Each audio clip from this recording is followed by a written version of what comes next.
Capítulo 1, carta de Romano, capítulo 1, versículos 16 y 17. Nos estaremos refiriendo prácticamente al capítulo completo, pues nuestro tema es el Evangelio de Dios según Romano 1. El Evangelio de Dios según Romano 1, ese es el tema que vamos a estar exponiendo en esta maravillosa noche. Si ya usted tiene esos versículos bíblicos ubicados, ya lo vamos a dar lectura entonces en el nombre del Señor. El poder del Evangelio. Porque no me avergüenzo del Evangelio, porque es poder de Dios para salvación a todo aquel que cree, al judío primeramente y también al griego, porque en el Evangelio la justicia de Dios se revela por fe y para fe, como está escrito: mas el justo por la fe vivirá. Gracias, Señor, por esta tu palabra. El Evangelio de Dios según Romanos capítulo 1.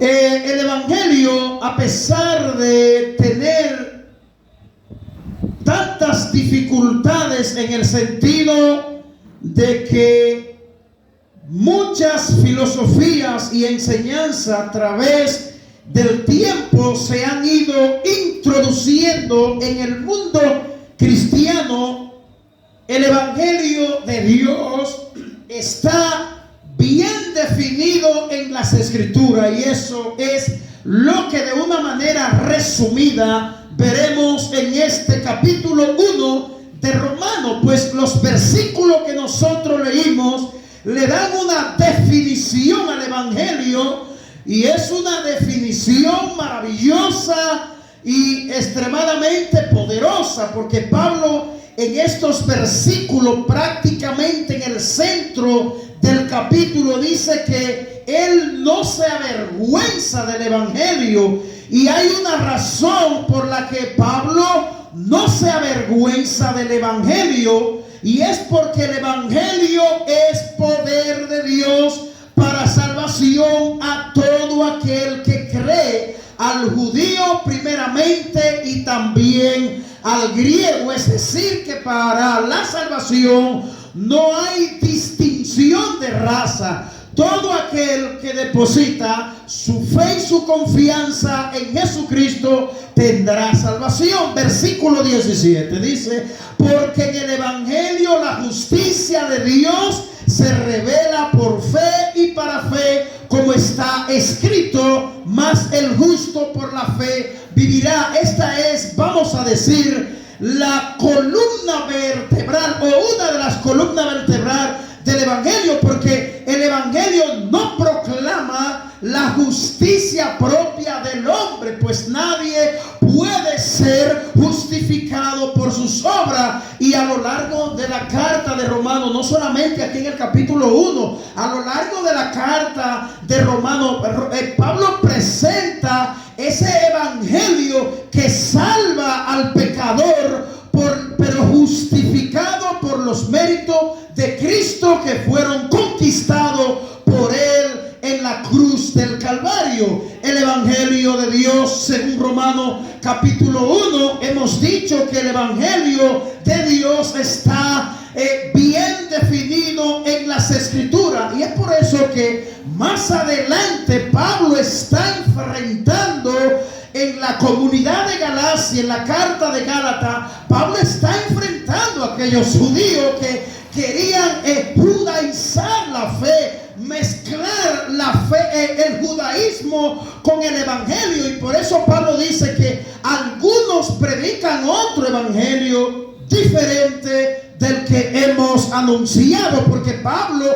estaba consciente de que él había anunciado el evangelio de Dios. Pablo había anunciado el evangelio que transforma, el evangelio que cambia, ese evangelio que el día que llegó a tu corazón, hermano, te ha cambiado, te ha transformado, te ha dado vida, porque el evangelio Evangelio es una nueva noticia, a pesar de que el Evangelio tiene una noticia que no es agradable para las personas pecadoras. Y esa noticia que no es agradable es que tiene el Evangelio, es que el Evangelio desnuda el corazón de todos los seres humanos, declarándolos a todos culpables. Y al hombre no le gusta eso. El hombre natural, orgulloso, egocéntrico, no se siente ni se sentirá contento y agradable con el mensaje del Evangelio, porque el Evangelio, vuelvo y recalco, el Evangelio declara a todo ser humano culpable. Romanos 3:23 dice: por cuanto todos pecaron, están destituidos de la gloria de Dios. No importa la condición de ese hombre, que ese hombre se considere que no haya hecho nada, que no haya matado, que no haya robado. La palabra de Dios declara a todo ser humano que ha pisado este planeta, que ha nacido de una mujer, culpable. Y esa es la mala noticia que para muchos el Evangelio tiene. Pues no sé si usted se ha encontrado con la experiencia evangelizando a muchas personas, que muchas personas se le paran las uñas cuando usted le predica el Evangelio. Hay personas que se enojan, hay personas que dicen que no tienen necesidad de un arrepentimiento, hay personas que se autojustifican, y ese es el mensaje más agrio que tiene el Evangelio de Cristo. Por eso que nosotros los cristianos tenemos que tener mucho cuidado al presentar el Evangelio a los perdidos. Cuando nosotros vamos a evangelizar y presentar el Evangelio a aquellos seres humanos que están perdidos, que van sin rumbo, sin fe y sin esperanza, debemos tener mucho cuidado. ¿Y a qué me refiero cuando digo que debemos tener cuidado al presentar el Evangelio? No podemos presentar un evangelio que no llame al hombre al arrepentimiento. No podemos presentar un evangelio que presenta solución, que llama a los hombres a la calma, a la tranquilidad y a la paz, sin antes anunciarle a ese hombre que está en problema judicial con el Dios de la creación, que está en problema judicial con el Dios que lo ha creado. Y es por eso que el Evangelio, cuando la Biblia define el Evangelio como un mensaje que no tiene contradicción, un mensaje que es predicado tal como lo predicó Cristo y lo predicaron los apóstoles del Señor Jesús. Y en este capítulo, hermano, nosotros encontramos el Evangelio de Dios incrustado aquí, presentado por Pablo al iniciar esta carta de Romano, que es una carta importantísima del Nuevo Testamento.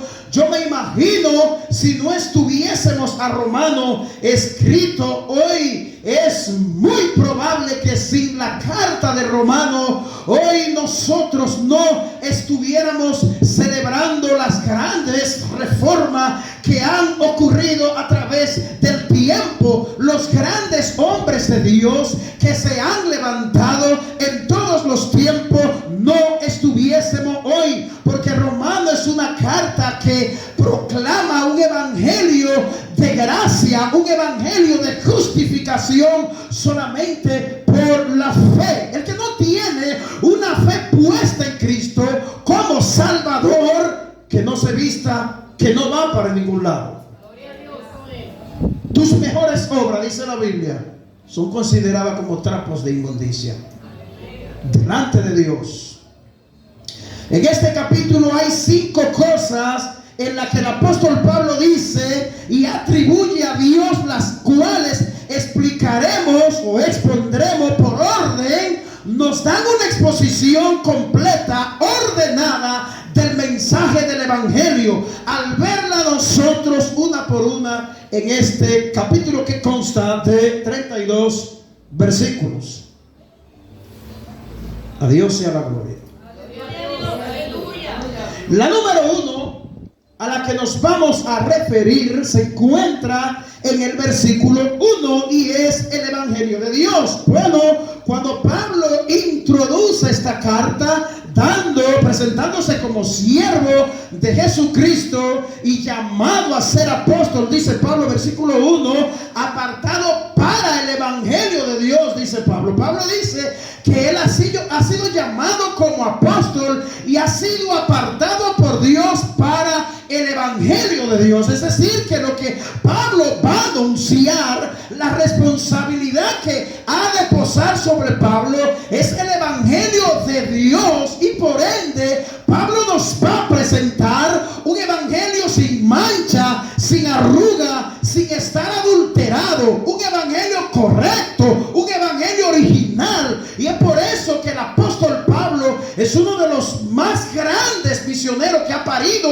la iglesia cristiana desde el siglo I hasta el tiempo en el que nosotros estamos viviendo. Pablo se consideraba un hombre que estaba comprometido, y no solamente eso, Pablo había reconocido que había sido llamado para el evangelio por Dios y para el evangelio de Dios. Eso lo encontramos en el versículo 1. Pablo fue llamado a predicar este evangelio, o sea, anunciar la buena nueva de salvación, la cual tiene esta característica muy importante para los judíos y también para nosotros, amados hermanos. El evangelio no está siendo anunciado no solamente para los judíos, sino que también nosotros los gentiles hemos sido llamados por ese evangelio. Dios lo había prometido antes por boca de los profetas, dice Pablo. ¿Y cómo nosotros nos damos cuenta de que este evangelio había sido, este evangelio de Dios no vino por voluntad de hombre, no vino por invento de hombre? El evangelio que tú y yo tenemos hoy el privilegio de servir, de proclamar, es el evangelio de Dios que Dios había anunciado mucho antes por los profetas, dice Pablo. ¿Y a qué profeta pudiera Pablo estar aludiendo aquí cuando Pablo dice que había sido anunciado por los profetas? Bueno, podemos utilizar a Isaías 53 y otros pasajes que son también en el Antiguo Testamento muy adecuados, que se adecúan y anunciaban la venida de un Mesías Salvador llamado el Cristo.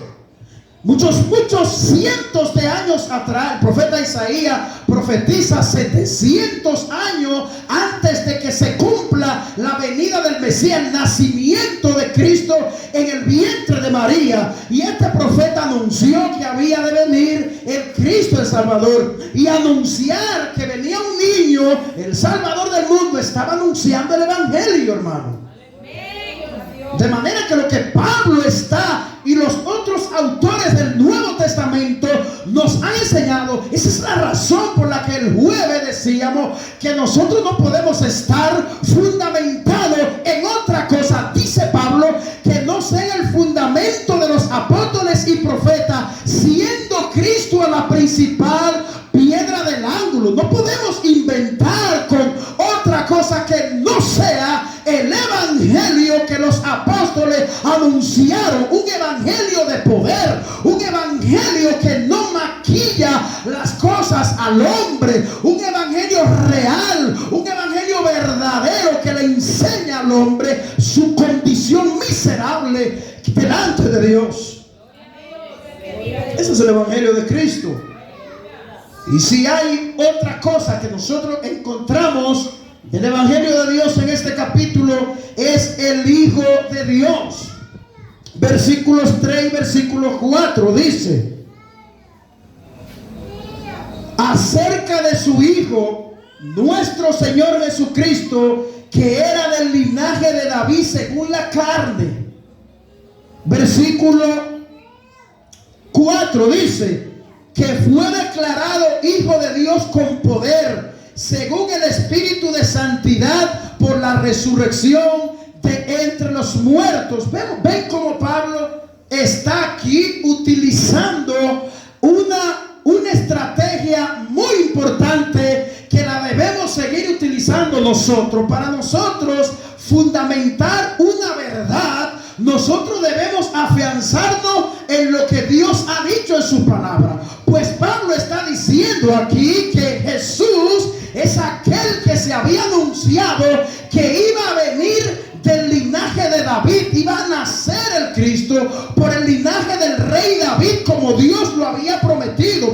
Pablo no está inventando aquí que lo que el apostolado al cual él había sido llamado para anunciar el evangelio de nuestro Señor Jesucristo y a Cristo como Salvador era algo que Pablo no se lo había inventado. De manera, amados hermanos, que el evangelio que tú escuchas a diario predicar, leído en la Biblia, es el evangelio de Cristo, y tú debes discernir cuál es ese evangelio que se proclama desde las Escrituras, para que nosotros podamos entender y recibir no un evangelio inventado por los hombres, sino el evangelio de nuestro Señor y Salvador Jesucristo, el Hijo de Dios, hermano. Y al referirnos al Hijo de Dios, nos estamos refiriendo a aquel que fue nacido del linaje de David. Esto era muy importante para los judíos, entender esto, porque los judíos esperaban un Mesías y los judíos conocían muy bien las profecías bíblicas. Y esto era muy importante para los judíos, pero también lo es para nosotros los gentiles, los que hemos aceptado a Cristo como nuestro Salvador. Teniendo en cuenta las promesas que nos han sido dadas en el Antiguo Testamento a este respecto, refiriéndose a Cristo. A María fue anunciado que el niño que nacería sería llamado Hijo del Altísimo, pero ella no podía comprender en aquellos momentos la tremenda trascendencia de tal declaración. En ese momento en el que María recibe este gran anuncio del cumplimiento de una profecía trascendental e importante, María no estaba entendiendo a toda cabalidad lo que estaba ocurriendo con ella. Pero Dios tenía el control de la historia, como lo ha tenido siempre. Y de todos los eventos que ocurren en el mundo, nada de lo que ocurre sorprende a Dios. Todo lo que ocurre ya Dios lo sabe antes de. Dios tiene el control de la economía mundial. Dios tiene el control de todo el cumplimiento profético que en el mundo se ha venido cumpliendo. María se fijó muy bien, según expresa en sus cánticos, que aquel niño prodigioso sería el descendiente de David, el Mesías o Rey de Israel. Ahora ella entendía sin duda que Jesús es muchísimo más que esto, y ya empezó, es decir, en su momento ya había empezado a cumplirse todo lo que se había dicho del Señor. Cuando ella lo vio colgado en aquella cruz, María dijo: realmente este es el Redentor del mundo. Y no solamente ella, sino muchos de los que estaban allí en aquel momento cuando Jesús expiró en la cruz del Calvario. Hago este paréntesis. Todos nosotros, los creyentes de este tiempo, somos bienaventurados. ¿Por qué? Porque nosotros hemos creído en Jesús sin haberlo visto. De manera que somos bienaventurados. Una tercera cosa que vemos en este capítulo acerca del Evangelio de Dios, la encontramos en el versículo que leímos, el versículo 16, en la potencia de Dios. Dice que no me avergüenzo del Evangelio porque es poder de Dios, es decir, el Evangelio es potencia de Dios. ¿Por qué? Porque es para salvación. la salvación es el milagro más grande que le puede ocurrir a un ser humano. Y esto es algo que nosotros los cristianos debemos tenerlo bien claro, porque a la hora de nosotros atravesar por una circunstancia difícil, una necesidad grande, podemos distorsionar la necesidad más grande que tú y yo tenemos, y es de que somos salvos por gracia. Esto es un milagro. Tú en tu habitación, en tu cama, debes pensar y meditar profundamente: Señor, ¿por qué me has elegido a mí si no me lo merecía? Y esta es una de las reflexiones más impactantes que tiene la doctrina de la elección incondicional, que para muchos esta doctrina es confusa, es algo que no puede ser. Sin embargo, esto nos lleva a nosotros a pensar, a darle gracias a Dios, porque Dios en su gracia, en su misericordia, en su bondad, Él nos ha escogido sin haberlo merecido. Ahí que está el detalle. La salvación nuestra da gloria a Dios desde el inicio hasta el final. Oh, poderoso es el Señor. Es poder de Dios para dar salvación a su pueblo. Este es el glorioso resultado de ser Jesús lo que Él fue. Ese es el resultado de que Él nos ha dado salvación. Pero tal poder es un poder espiritual que es para salvación de todo aquel que cree y recibe el evangelio sin distinción de raza. Su pueblo traspasa ampliamente las fronteras de Israel. Recuerden que el Mesías fue prometido a Israel, pero esta salvación ha roto las fronteras y ha llegado hasta República Dominicana y ha llegado hasta Quita Coraza, y por eso tú y yo estamos hoy escuchando ese glorioso evangelio que nació en el Calvario y que nació en el corazón de Dios. Otra cosa que vemos, la número 4 en este capítulo, es la justificación de Dios. Versículo 17 de que leímos: porque en el evangelio la justicia de Dios se revela por fe y para fe, como está escrito. Es decir, Pablo está citando al Antiguo Testamento, como está escrito. ¿El qué, Pablo? Que el justo vivirá por la fe. No nos inventemos otra cosa. Los esfuerzos humanos, cuando tú crees que tú eres una persona muy santa, escuche, muy obediente, que amas mucho el evangelio, todas esas cosas son muy buenas, pero cuando se trata de ser justificado, salvado, aquí no hay ningún negocio entre el hombre y Dios. Dios nos ha salvado, lo repetimos y lo repetimos porque las cosas buenas merecen ser repetidas. Tú y yo hemos sido rescatados por la gracia y por la misericordia de nuestro Dios. Gloria a Dios. Aleluya. Versículo 17, ya lo hemos leído. Por medio de la obra expiatoria de Cristo en la cruz del Calvario, nosotros hemos podido alcanzar lo que hoy tenemos y lo que nosotros gozamos. Gloria a Dios. Los que no quieran creer tendrán un gran privilegio y sufrir sus pecados, sea cual sea su condición como pecadores, como lo declara Romanos 3:23, como ya lo hemos dicho. Y un quinto que vemos en este capítulo acerca del evangelio de Dios es la gloria de Dios. Versículo 23 de este mismo capítulo dice: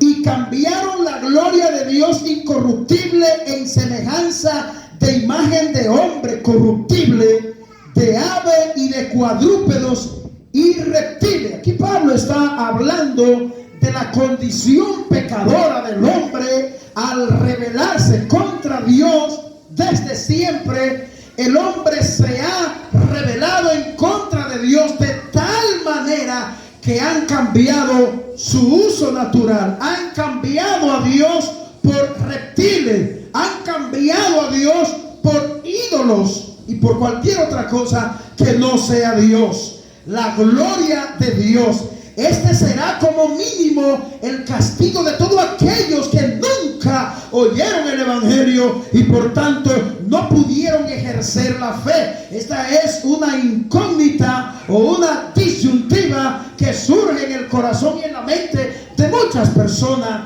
y aquellos que se preguntan y aquellos que nunca han escuchado el evangelio de Cristo. ¿Qué ocurrirá con ellos, Señor? ¿Qué pasará con aquellas personas? Bueno, serán juzgados según la conciencia de esa persona, porque Dios se ha revelado de varias maneras al hombre y le ha dado a entender, como bien lo dice Pablo en Romano, dice que en el Salmo 19, que los cielos cuentan la gloria de Dios y anuncian la obra de sus manos. Es decir, que todos los seres humanos sabemos que hay un Dios que creó todas las cosas, un Dios que existe, un Dios del cual nadie podrá escapar. En cambio, los que creyeron,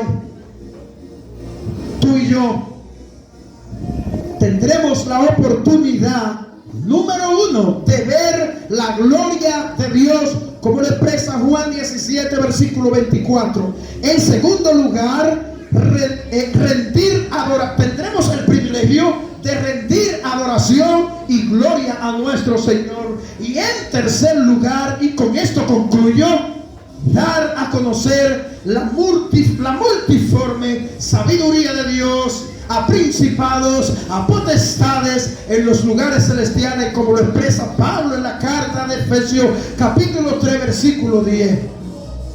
Tú y yo no nos imaginamos el privilegio que tenemos, y muchas veces vemos a los creyentes cabizbajo, desabrido para servir a su Señor, frío con las cosas que tienen que ver con Dios y su edificación. Hermano, lo que está expresado en la palabra de Dios, según lo que hemos visto hoy, debe traer en nuestros corazones cada día que nosotros ardamos de pasión por Dios, hermano. Debe traer en ti cada día humillarte ante tu Dios todos los días que sale el sol por el lado del este, amado hermano. Yo no sé si ese evangelio está produciendo en ti más temor, más santificación, amar más a tu Dios, hermano. Y qué hermoso es poder no solamente ver el capítulo 1 de esta carta, sino poder ver la carta completa de Romanos. Que Dios nos ayude algún día a poder predicar esta carta completa. Dios le bendiga y Dios le guarde. Padre, muchas gracias por tus santas palabras.